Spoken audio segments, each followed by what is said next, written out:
दोस्तों, मैं Pawan Nagpal the Democratic Hindu News से शो विद PKKN। आज हमारी जो गेस्ट हैं, हमारे जो अतिथि हैं, हमारी मेहमान हैं, वो हैं श्री श्री 1008 अनंत विभूति जगत गुरु दुर्गाचार्य श्री कंचन गिरी जी महाराज। ये एक ऐसी शख्स है जिन्होंने अपने साध्वी जीवन के साथ साथ इस देश में बहुत ही सामाजिक काम भी किए हैं, जैसे गरीब लोगों की सहायता करना। एक संस्था भी ये चला रही हैं जिसका नाम है महाकाल मानव सेवा, जिसमें ये औरतों की भी मदद करती हैं, गांव की, लेडीज की, और कई तरीके के सामाजिक काम ये कर रही हैं। तो आज मुझे बहुत अच्छा लगा इनको बुला के, तो मैं स्वागत करता हूँ माता जी आपका अपने शो में। बहुत बहुत आशीर्वाद। माता जी, सबसे पहले मैं यही जानना चाहूंगा कि मैं भी थोड़ा कंफ्यूज हो गया कि एक आप इतनी महाराज की पदवी पे आप आई, आप इतने सारे सन्यासी जीवन 30 सालों से आप इस तरीके बिता रही हैं, बहुत सेवा कर रही हैं, इस सोशल वर्क बीच में कहाँ से आ गया? देखिए, सोशल वर्क ये बचपन से ही मेरा लगन था।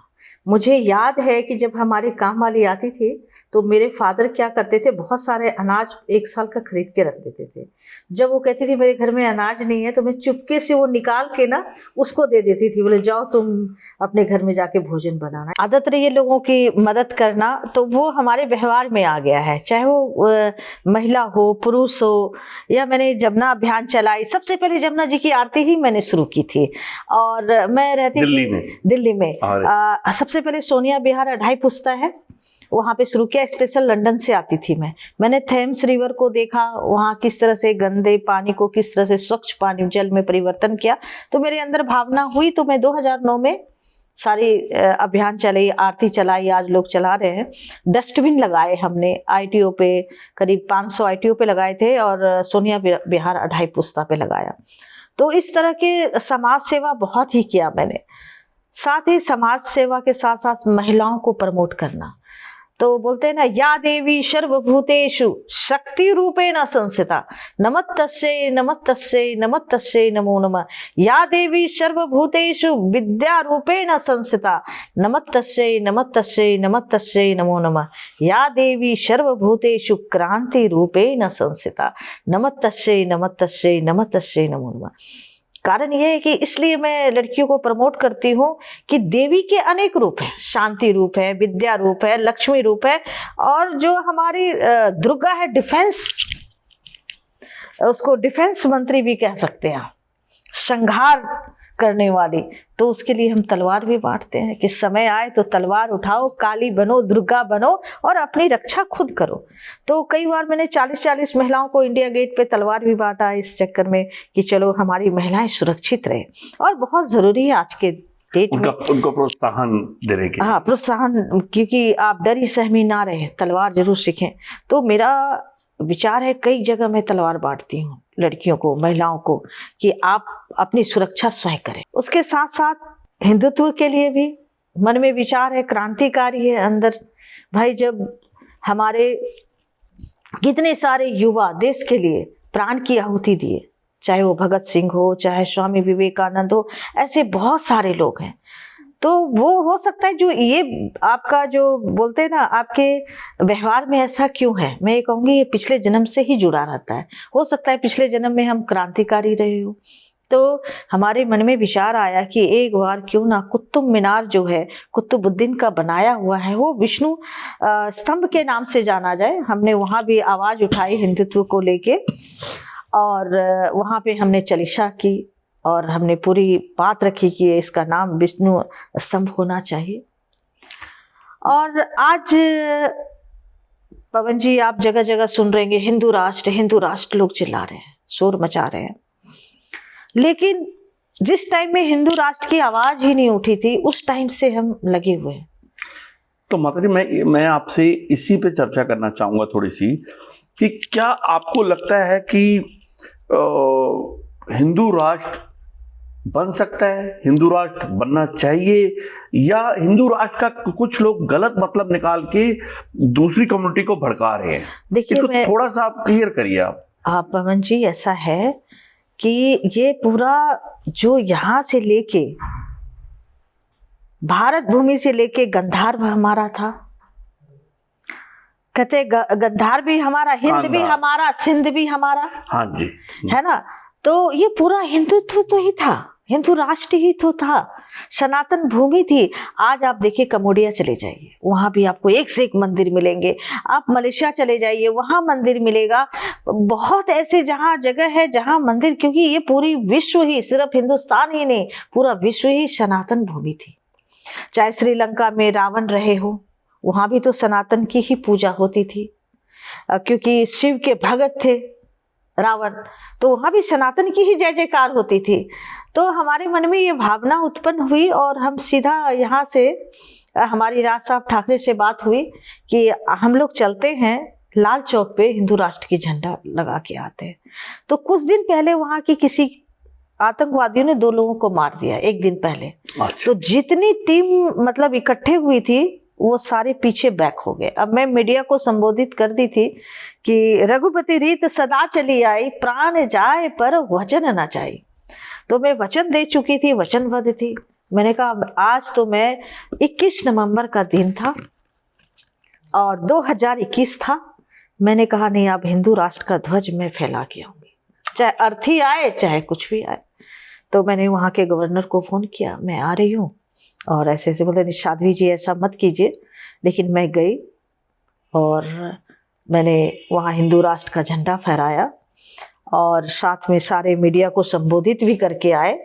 लोगों में अफरा तफरी भी, थोड़ी सी माहौल तो गर्म हो गया था, लेकिन जो मेरी मंशा थी वो मैंने पूरी कर दी। जो मेरा संकल्प था कि मैं हिंदू राष्ट्र का ध्वज वहां फहराऊंगी। बहुत अच्छे।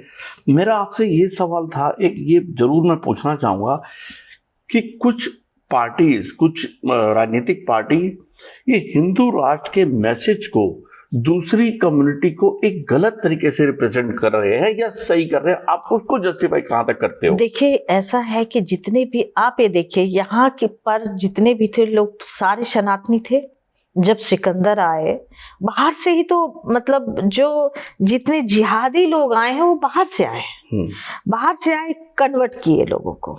तो औरंगजेब ने कन्वर्ट किया, अकबर ने कन्वर्ट किया, कितने लोगों को कन्वर्ट किया, तो सभी सनातनी थे। आपके हिसाब से अगर हिंदू राष्ट्र बनता है तो क्या किसी दूसरी कम्युनिटी को खतरा है? नहीं, उनको खतरा नहीं महसूस करना चाहिए। बोलते हैं गंगा जमुना तहजीब है, तो इनको बिल्कुल सुरक्षित महसूस होना चाहिए। और देखिए आप ये देखिए, आपने कभी अग्रेसिव देखा है सनातनियों को? नहीं देखा।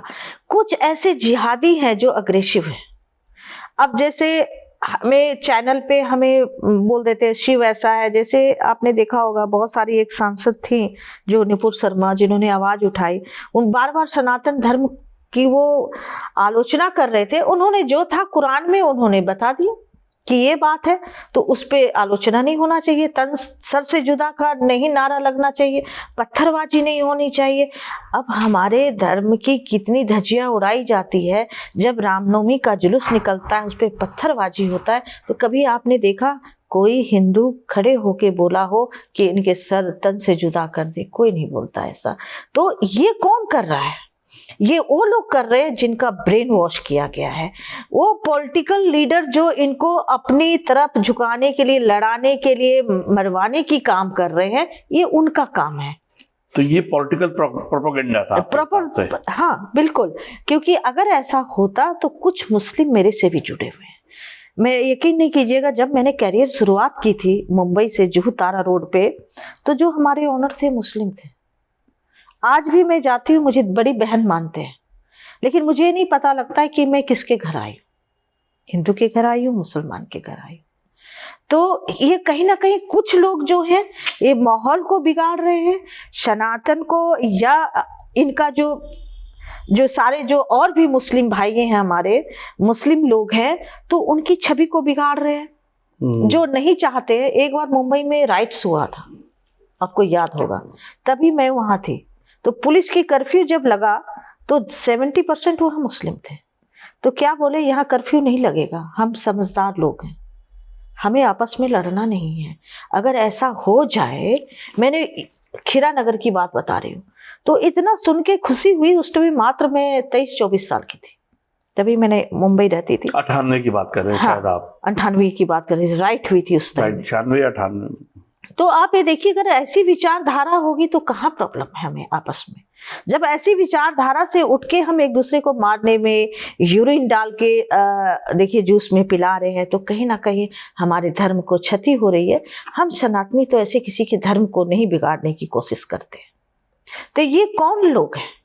तो इसकी सफाया कहाँ से होगी? जो धर्माचार्य है, मुस्लिम धर्माचार्य है, जो देश में बैठे हुए हैं, तो उनको चाहिए कि उस पर फतवा जारी करे। उन जो इस तरह की जो बातें कर रहे हैं, इस तरह की जो भ्रम फैला रहे हैं, उसको संज्ञान में ले। फिर क्यों ऐसा होगा? बिल्कुल ठीक, बिल्कुल ठीक।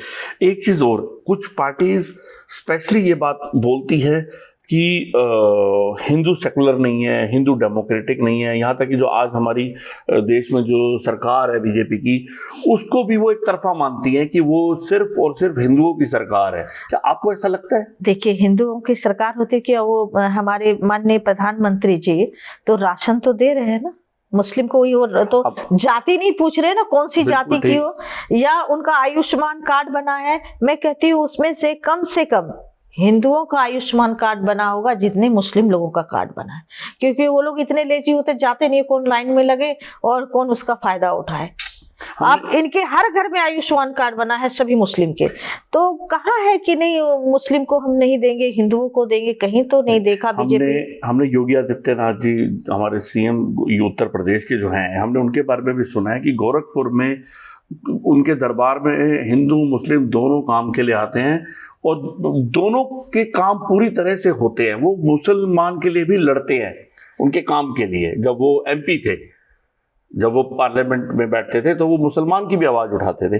तो ये कहाँ से शुरू हो गई बदनामी, और ये क्यों कि एक कम्युनिटी और दूसरी हिंदुओं के अलावा जो बाकी कम्युनिटी है, उनके माइंड में ये बात आ गई, दिमाग में ये बात आ गई कि बीजेपी हिंदुओं की पार्टी है और मुसलमानों को या किसी दूसरी पार्टी को वो पसंद नहीं करते, लाइक नहीं करते, या अगर हिंदू राष्ट्र बना तो उनके लिए खतरा पैदा होगा। देखिए, ऐसा है, जो पार्टी की बात कर रहे हैं, मैं नाम नहीं लेना चाहती हूँ, या मैं बता ही देती हूँ, कांग्रेस ने तो इसी का लाभ उठाया हिंदू मुस्लिम करके। तो वो ये चीज भूल गए हैं कि जब कृपात्री जी महाराज इंदिरा गांधी के टाइम में गौ रक्षा के लिए गौ माता को राष्ट्रीय घोषित करे, कितनी गोलियां चलवाई थी, आप ये बताइए। तो एक किनको सपोर्ट कर रहे हैं? ये हिंदू मुस्लिम करके ये अपनी राजनीतिक, आज तक उन्होंने 60 साल राजनीतिक उन्होंने इसी पे किया है। बीजेपी कम से कम ये तो हिंदू मुस्लिम नहीं कर रहा है। हाँ, जहां हिंदुओं की क्षति होती है तो क्या हिंदू बोले भी ना? आप ये देखिए, हिंदू वहां बोलते हैं जब हिंदुओं की क्षति होती है। इतने सारे, देखिए कन्हैया को किस तरह से मारा राजस्थान में, सर तन से जुदा कर दिया, तो हम लोग घर में बैठ जाए। कुछ ऐसे जिहादी सोच वाले हैं, मैं जिहादी सोच वाले बोलूंगी, सभी मुस्लिम के लिए नहीं बोलूंगी, वो जिहादी सोच वाले नमाज पढ़ते हैं जाके मस्जिद में। क्या धर्म यही सिखाता है? बाद में पत्थर लेके बाहर पत्थरबाजी कर रहे हैं। आप किस जगह रह रहे हो, किस देश में रह रहे हो? आपको मालूम है, जो जितने भी अरब कंट्री से आए हैं, अरब कंट्री से आने के बाद जो असली मुसलमान थे, आप चले जाइए, दुबई चले जाइए, बहरीन चले जाइए, मैं तो हर कंट्री घूमी हूँ, वहाँ के मुस्लिम की ऐसी धारणा नहीं है। अपने हिंदुस्तान में जो जितने मुसलमान हैं, जो कन्वर्टेड है, जो कन्वर्ट हो गए हैं, उनको इतनी आपत्ति है कि मैं बता नहीं सकती। तो आपका कहना है कि उनका ब्रेन वॉश किया गया, ब्रेन वॉश कर दिया गया है।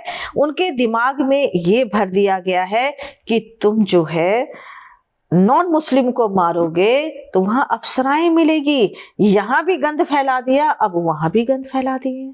अब ये बताइए, अप्सराएं मिलेगी, मरने के बाद तुमने देखा है कि वहां अप्सराएं खड़ी होंगी? जीते जी तो मिलेगी नहीं, मरने के बाद मिलेगी। मरने के बाद इतने कर्म आपके बुरे होंगे तो अप्सराएं कहाँ से मिलेगी? अप्सराएं होती भी क्या है, आप ये बताइए। तो इस तरह के जो बच्चों को, युवाओं को इस तरह से जो मतलब भ्रमित किया जा रहा है, उनको काउंसलिंग की जा रही है कि तुम मारो पीटो, मार धाड़, जो जितने भी आपके चल रहे हैं, इनके क्या बोलते हैं मदरसा, तो मदरसे में यही सिखाया जाता है। मदरसे में आप डॉक्टर बनाइए, इंजीनियर बनाइए, सक्षम बनाइए, बच्चा पढ़ के डॉक्टर इंजीनियर वकालत करे तो देखिए क्या देश का भविष्य होगा, उनके घर का भविष्य क्या होगा। अब जो छोटे तत्वे के लोग हैं, मेरे पास तो हर तरह के लोग आते हैं, कई बार मदद के लिए भी आ जाती है, हमारे यहाँ काम वाली भी मदद के लिए आ जाती है, क्योंकि मेरी भावना तो सबके एक बराबर है कि कौन मुस्लिम है महिला, कौन मतलब हिंदू है, मेरे लिए एक ही बराबर है। तो आती हैं तो बोलते हैं तुम इतने बच्चे क्यों जन्म देती हो, बोलते ये सवाब है। तो आप ये देखिए ये हम कहाँ ले जा रहे हैं दूध को। क्या एक जानवर से भी बदतर हमारी जिंदगी हो गई। हम बच्चों को जन्म देके उससे अगर पुण्य मिलता तो फिर हमारे और जानवर में कमी फर्क क्या रह गया। चलिए, आपकी बात को हम समझ गए हैं और शायद हमारे जो देखने वाले व्यूअर्स होंगे वो भी इस बात को समझ गए हैं। अब हम पॉलिटिक्स की बात बहुत हो गई माताजी, अब मैं बात करूँगा अपने हमारे जो शंकराचार्य हैं, जो हमारे जगत गुरु हैं, जितने भी हमारे वो हैं, इनकी मैं कुछ आपकी बात करना चाहूँगा आपसे इन सब के बारे में। अभी प्रेमानंद जी महाराज थे, उनकी भी एक कुछ कंट्रोवर्सी चल रही थी, कुछ लोगों उनका भी बहिष्कार कर रहे थे उनके वहाँ पे। तो क्या ये एक फैशन के लिए है कि इस तरीके के बड़े जगत गुरुओं का बहिष्कार किया जाए, उनका नाम बदनाम किया जाए, ये कोई साजिश लगती है आपको, या ये लगता है कि जायज वजह से है? देखिए, कोई जायज और नाजायज नहीं है। जो अच्छे पढ़े लिखे हैं, अच्छा युवा को अच्छा संदेश दे रहे हैं, तो मैं कहूंगी वही जगत गुरु है, जो जगत को शिक्षित कर रहे हैं। अब हम पद ले लिए, जैसे अभी मैं हूँ जगत गुरु, हमें किसी चीज का ज्ञान ही नहीं है और हम दूसरे के ऊपर उंगलियां उठा रहे हैं, तो ये गलत है। वो कम से कम शिक्षित तो कर रहे हैं, बच्चों को धर्म के तरफ तो मोड़ रहे हैं ना। तो ये उनका बहिष्कार करना मैं कहती हूँ बिल्कुल गलत है। अगर वो समाज को कुछ दे रहे हैं, समाज में संस्कार, संस्कृति और सनातन धर्म का प्रचार प्रसार कर रहे हैं, तो वही शंकराचार्य, वही जगत गुरु। आप ये देखिए कितने ऐसे महामंडलेश्वर हैं हमारे अखाड़े में, बहुत सारे अखाड़े, 14 अखाड़े हैं। अब उसमें कितने महामंडलेश्वर जो है गुरुकुल के पढ़े हैं। 2 आपको शब्द बोलने वाले नहीं मिल पाएंगे, 2 मंत्र नहीं बोल सकते हैं अच्छी तरह से, वो क्या आपको कुछ शिक्षित कर सके। तो कम से कम अगर इस तरह के हमारे जो प्रेमानंद हैं, इस तरह के लोग अगर समाज को कुछ दे रहे हैं तो मैं उन्हें साधुवाद देती हूँ। लेकिन जो शिक्षित नहीं है उन्हें तकलीफ होती है कि ये हमारे से बेहतर कैसे कर रहे हैं, हमारे से बेहतर दुनिया इनको क्यों पूज रही है। अरे वो कुछ दे रहे हैं संसार को, आप भी दीजिए। आपको आगे बढ़ना है तो आप भी कुछ समाज को दीजिए ना। आप उंगलियों क्यों उठा रहे हैं किसी के प्रति। तो ये दुर्भाग्य की बात है कि हम कोई सनातन की चर्चा करता है, कोई सनातन को आगे बढ़ाता है, तो हमें उनका वेलकम करना चाहिए। मैं एक बड़ा जरूरी सवाल आपसे पूछना चाहूँगा कि अभी महाकुंभ पे फिल्म अभिनेत्री हैं ममता कुलकर्णी, महामंडलेश्वर का पट्टाभिषेक किया गया उनका, क्या आपको वो कहाँ तक सही लगता है कि कोई किसी भी व्यवसाय से आए, कोई कुछ भी अपनी जिंदगी में पहले करता हो, क्या उसको इस तरीके से अचानक ऐसा दिया जाता है कुछ पद? देखिए बेटे, ऐसा है कि महामंडलेश्वर की उपाधि बहुत बड़ी उपाधि होती है, और जो संन्यास परंपरा का जो आज तक का नियम है कि आप गुरुकुल से पढ़े हैं, आपको इतना बड़ा पद दिया जा रहा है। दूसरा, आपका बैकग्राउंड क्या रहा है। बोलते हैं कि जब जागो तभी सवेरा। अगर आपने पद ही देना था, आपने संन्यास परंपरा में ही लाना था, तो उससे पहले संन्यास परंपरा में तो रखते। आप एक फिल्म इंडस्ट्री से क्या क्या उसने सेवन किया होगा, आज भी वो नशे की उसमें रहती है। मैं उसका बहिष्कार करती हूँ, खुल के बहिष्कार करती हूँ, और उस अखाड़े का भी बहिष्कार करती हूँ जिन्होंने उसे महामंडलेश्वर का पद दिया, पद का अभिषेक किया। आप ये देखिए, उनसे बोला नहीं जाता है। क्या 2-4 मंत्र आपने पढ़ लिया और महामंडलेश्वर बन जाएंगे? महामंडलेश्वर का मतलब है राज्य का प्रतिनिधि करना। आप ये बताइए, अश्लील कपड़े पहनकर फिल्म में डांस करें, सभी चीज का सेवन किया, क्या वो उसको आप जाके चरण छुएंगे उनका? क्या उस लायक है? उतनी तपस्वी जो बोल रही है तपस्वी, क्या उतनी तपस्वी, अगर वो तपस्वी होती तो साधारण तरीके से रहती ना। तो महामंडलेश्वर जो है, महामंडलेश्वर का पद जो इस तरह से बांटा जा रहा है, मैं इसके बहुत ही इसका बहिष्कार करती हूँ और अखाड़े का भी बहिष्कार करती हूँ जो इस तरह से पद को जैसे पैसे दे दे के पद बांट रहे हैं ना, ये पद का बहिष्कार होनी चाहिए। आपने देखा होगा कि निरंजनी अखाड़े के आचार्य महामंडलेश्वर, जो अपने आप बहुत बड़ा पद होता है, जो सारे महामंडलेश्वर को बनाने की उनकी क्षमता होती है और वो ही नियुक्त करते हैं कि कौन महामंडलेश्वर बनेगा। अब कल की आई हुई अश्लील कपड़े में रील बनाने वाली जटा लगाकर और अपने साथ बोलते हर्षा रिठारिया को रथ पे बिठा लिए। एक आचार्य को शोभा देता है क्या? एक आचार्य अपने मतलब आप फिर ऐसा कीजिए, राखी सावंत को बिठा लीजिए, सोनी लियोनी को बिठा लीजिए, बहुत सारी ऐसी है, उर्फी जावेद को बिठा लीजिए।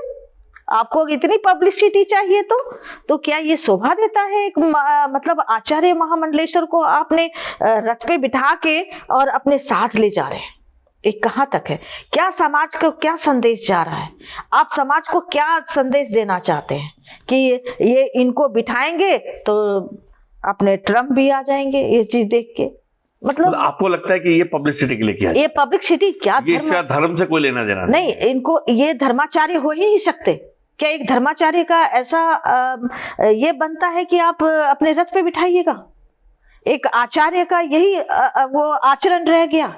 लेकिन मैं आपसे एक सवाल करना चाहूंगा कि अगर किसी ने अपने जीवन में कुछ भी किया हो और बहुत गलत काम भी किया हो या सही किया हो, अगर वो अपने में बदलाव लाना चाहता है, वो सही दिशा में चलना चाहता है, आज सब कुछ गलत चीजें छोड़ना चाहता है और वो एक साध्वी का जीवन व्यतीत करना चाहता है या साधु का संन्यास परंपरा में आना चाहते हैं, वो उनको लाना जायज है या नाजायज है? क्या वो सही नहीं है? देखिए ऐसा है पवन जी कि आप संन्यास, आप बोलते हैं ना एक चोर भी साधु बन सकता है, लेकिन उसकी गरिमा होती है। आप पहले सनातन को जानिए, संन्यास परंपरा को जानिए। आप प्रधानमंत्री हैं, कोई कूड़ा बेचने वाले को आप प्रधानमंत्री के गद्दी पे बिठा देंगे जो पढ़ा लिखा नहीं हो, जिसको नॉलेज ही नहीं हो? आप ये बताइए, एक डॉक्टर की डिग्री होती है, वो ऑपरेशन कैसे करेगा, सर्जरी कैसे करेगा?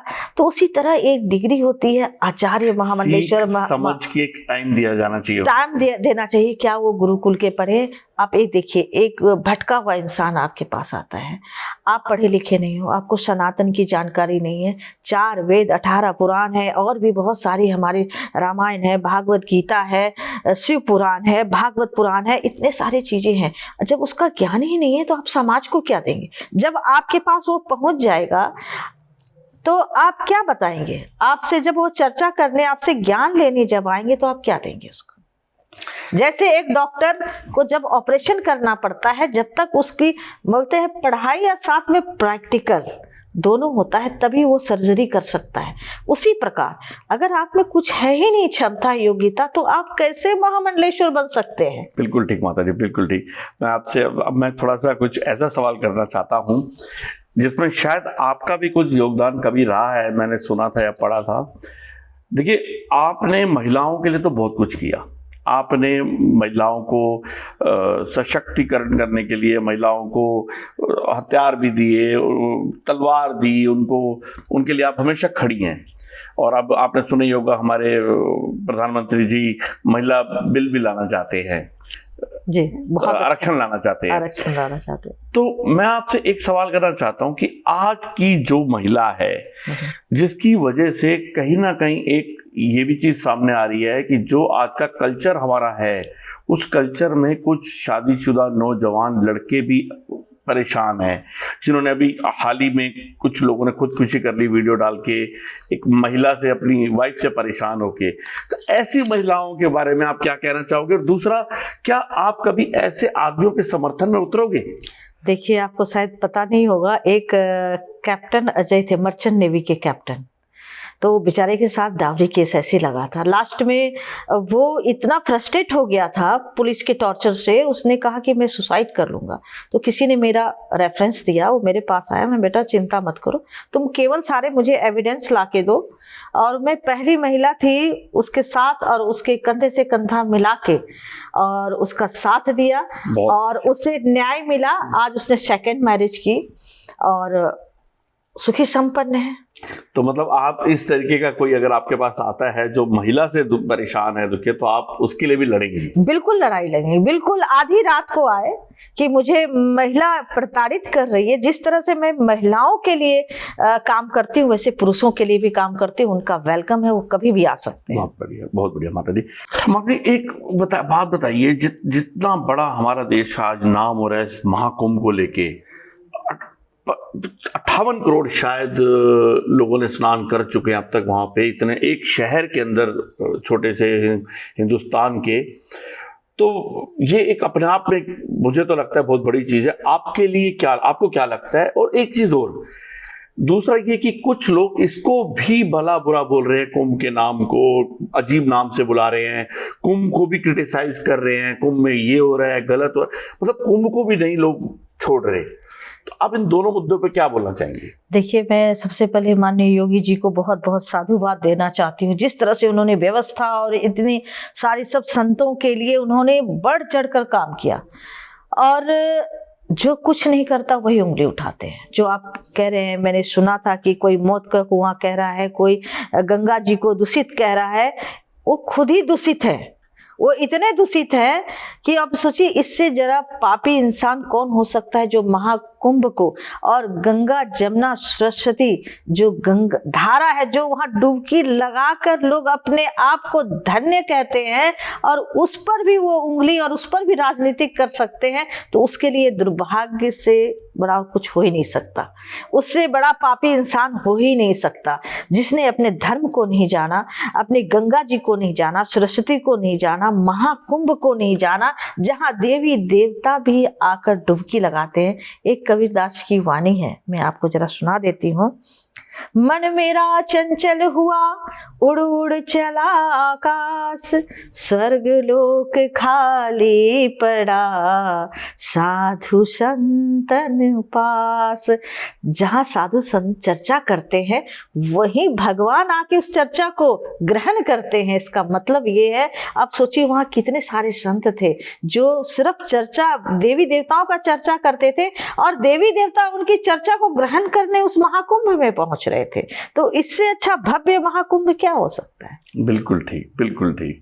और हमें बड़ी खुशी है ये जान के कि अब इसका महाकुंभ का आयोजन का नाम गिनीज बुक ऑफ रिकॉर्ड में आ रहा है। ये बहुत बड़ी बात है, बहुत बड़ी सनातनी की उपलब्धि है। जी हाँ, बिल्कुल ठीक, बिल्कुल ठीक। तो माता जी, अब हम आपसे बस एक ही आखिरी सवाल पूछना चाहता हूँ कि आने वाले समय में हम आपको क्या देखेंगे, आप किस किस मुद्दों से जुड़ने वाले हो, और क्या क्या आपके आगे के प्लान है करने को? मेरा प्लान है कि हिंदुत्व की जो सनातनियों की दिशा बिगड़ रही है ना, कुछ संतों की वजह से, जैसे आपने देखा होगा अखाड़े में जो नशा के तरफ जा रहे हैं, मतलब आप देखिए शिव पुराण में जब धुनी पे बैठते हैं वो गांजा हुक्का सब पीते हैं।